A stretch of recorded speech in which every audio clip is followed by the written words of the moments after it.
Hi, my name is Bryant Shanks. I want to welcome you to this short introduction to social media and how to parent during social media eras. So, today it is going to be called Smarter Social Media. I got that name because personally I am not against social media. I think it can be used well if you're using it wisely and you allow your student or your child to use it wisely as well. So, let's get started. Today we are talking about social media, our goals for social media. Today, you will recognize the best practices to allow your preteen or young teen to use social media in the most effective and least harmful way possible. So basically, I just want you to know what you can be doing on your side to best help your student or your child succeed and not get thrown off task in this era where social media is affecting everyone. This presentation will be given to parents of social media students who are struggling with their students using social media. So if you feel like you need a little bit of help, you don't really know exactly what to do, there are some guidelines, some opinions in here that will help you. There are also some stories I'll be able to share and really touch base on. So my story. As you can tell, I'm not very old. I am 24 years old. Forgot my age for a second. I'm 24 years old. So I grew up as a sixth grader downloading MySpace. It was a website, so I didn't download it. I went to MySpace. On MySpace, I was able to make my friends list, have my top 5 friends, add music to my profile. MySpace started out as a really great way to communicate, but it wasn't so much messaging. It was more making kind of like a resume so people could see you, but in a much more informal way. MySpace also had a little bit of coding in it because you had to copy and paste codes other people wrote to make, say, your background blue or to make your favorite song play when people came to your website. From there, I got AOL Instant Messenger, was able to instant message, which is kind of like a text message to people on other computers. From Instant Messenger, we went to Facebook. Facebook, when it came out, did not have messaging. Facebook was only, you can see other people's profiles, you can probably message them, but not in the way that we think of today. It was more of an email type setting. Then Facebook got a messenger, which is much more of a chat, kind of like a text message system. My freshman year of high school, so I was 15, I got my Twitter. Twitter was originally used for me in my personal life by my teachers. So my teachers would send out a tweet to my English 1 class saying, "You have a 4-page paper due next Friday. Make sure you're working on it over the weekend." Kind of how we would use a Remind app or Google Classroom today. That's how my teachers originally used Twitter. From Twitter, we had Vine, which is a social media making videos, similar to Dubsmash and different videos, apps they have today where people can make comedies or a little bit more serious things, just talking about their life. I got Snapchat my sophomore year of high school. Snapchat, when we started, didn't have stories, didn't have anything like that. You only got to send pictures to your friends. They even added videos after I got it. So when I initially started Snapchat, just had pictures. Instagram, when Instagram came out, I thought it was the coolest thing ever because it was like Twitter without the words. And I just got to see a short snippet of what my friends were doing, what celebrities were doing, and it was awesome to just not have to read words as I was scrolling through. And then they added really long captions, and now it's just like reading a tweet. Twitch. Twitch is an online gaming video service. Basically, you can watch other people play live video games, and they will kind of tell you what they're doing. They'll tell you stories, those kind of things. It's like watching a vlog of someone playing a video game. YouTube, I don't really remember exactly when I got YouTube because making an account on YouTube is kind of pointless unless you're trying to favorite your videos and those kind of things. I got a YouTube account when I needed it for my last grad school class, so not very long ago. Wanted to say YouTube's been around since I was in 5th grade. I remember finding videos of Charlie Bit My Finger, different viral videos that came out when I was in late elementary school, early middle school. LinkedIn's just professional social media. And then Tinder and other dating apps I haven't used, but I just wanted to throw those in there because I've known a ton of people who've used them and just that you need to be on the lookout for them. So hoping this helps you kind of know what apps your student is using.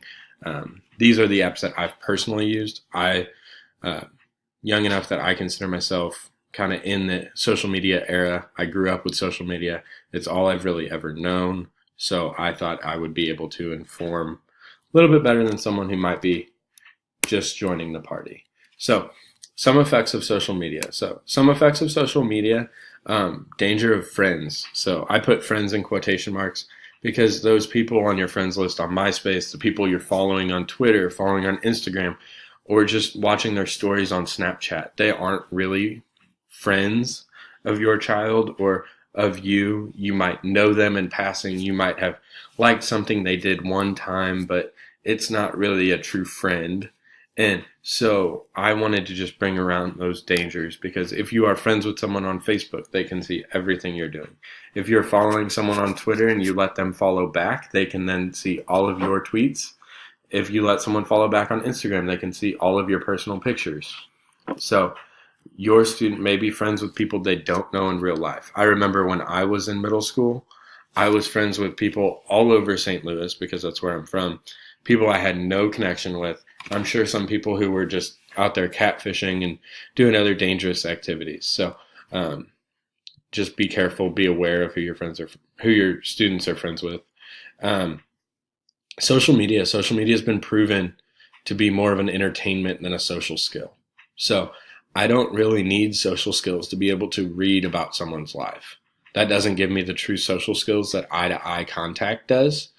And for us to think of social media as being social is really kind of wrong. It's more of an entertainment and just something to kill your boredom. So thinking it's teaching social skills is not really true.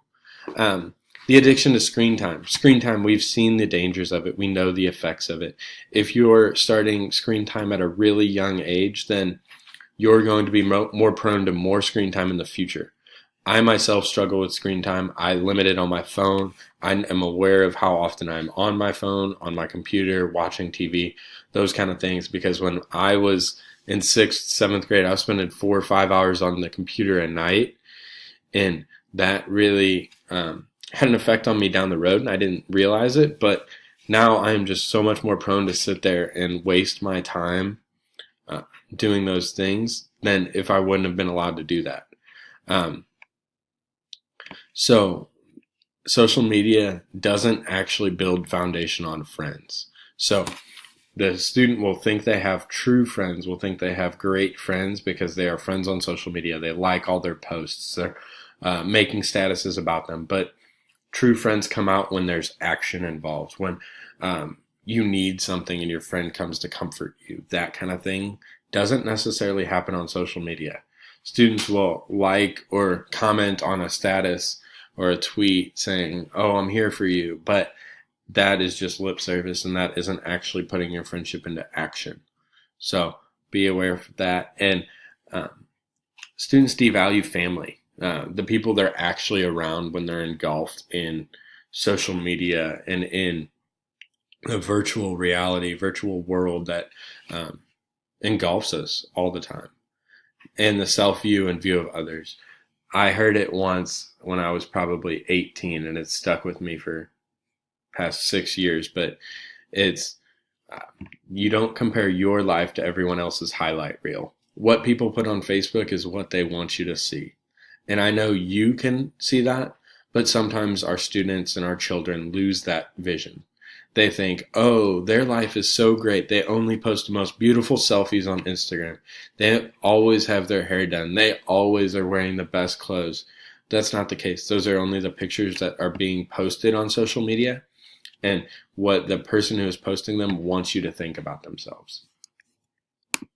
So what can you do about your student being on social media and some things that make them safer?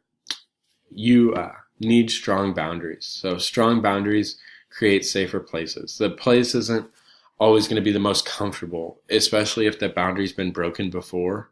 It's not going to be a fun place to be initially, but having your child be more engaged in actual relationships with people and actually experience joy in those relationships is better than the discomfort that comes from the boundaries. So one thing I would just really try to encourage you to do is be open, be honest, communicate with your child. So just like I've done here, I've kind of told you my story with social media. I spent hours on the computer in 6th, 7th, 8th grade, just on MySpace, Facebook, watching pointless YouTube videos. And I can look back now and realize just how exactly that's impacted me, the relationships that it's been harder to make in real life because of all the drama, all the just expectations I put on myself on social media. So if we're open and honest with our children, with our students, they'll feel more comfortable to be open and honest with us. So that's the number one key, is just communicate. Screenless time is necessary. So I would recommend putting, from 5 to 7, 5 to 8 every night, we're not going to be on screen time. I do this in my own personal life. I set screenless time from 9:30 to bed, whatever time that may be. Usually it's around 10. I put down my phone. I pick up a book. Sometimes I'm on the phone call if necessary, if I'm calling my mom, whoever, but you need to spend time without a screen in front of you. And this is for developmental reasons. This is just good practice to be able to socialize and really not be addicted to our technology that is so easily accessible. That next bullet, past a certain time, is great. Sleep studies have shown that the blue lights and LED and in our screens really keep us up later at night and make it harder to get a full night's sleep. Keep the password and access to all social media saved on a family computer without allowing your child to know it. So that's huge. There are problems with sexting. There are problems with talking to strangers. There are problems of just starting drama with students in our age range. It starts younger and younger than we know it. And so if we keep them in a public area like the living room, dining room, wherever it may be, on a family computer, those things will be drastically cut down. I recommended not letting the student know their own password so that they can't log on to their Facebook at another person's house and start talking without your permission, or they can't give it out to anybody else to hack them. Also, mobile phones, I know they're important. I got mine when I was in 5th grade. I got texting when I was in 6th grade. I know it's necessary, and I am not against them at all. I think they keep students safer. They allow parents to know where they are at all times. They have great uses, but social media on our cell phones is just detrimental, and it really allows students to just hide whatever they're doing, whether it be sending text messages, sending Facebook messages, Snapchats, those type of things, Instagram posts, tweets, whatever it may be, inappropriate videos, calling people out, whatever. When you have a mobile phone, it's much more accessible and you feel more comfortable to do so. So I just wanted to let that be known. There are ways on your iPhone you can restrict the age ranges to only apps that are 12 plus, 9 plus, whatever it may be, but it cuts down on the social media usage while still allowing them to play video games if that's what they're doing on their phone, which we have to be careful about that as well. But that's not for this topic.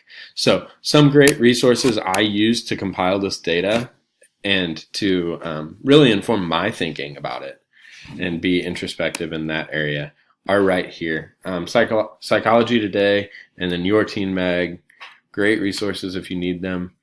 And if you have any questions, email me, bryant.shanks@kckps.org. I would love to help you out. Thank you very much. Have a great day.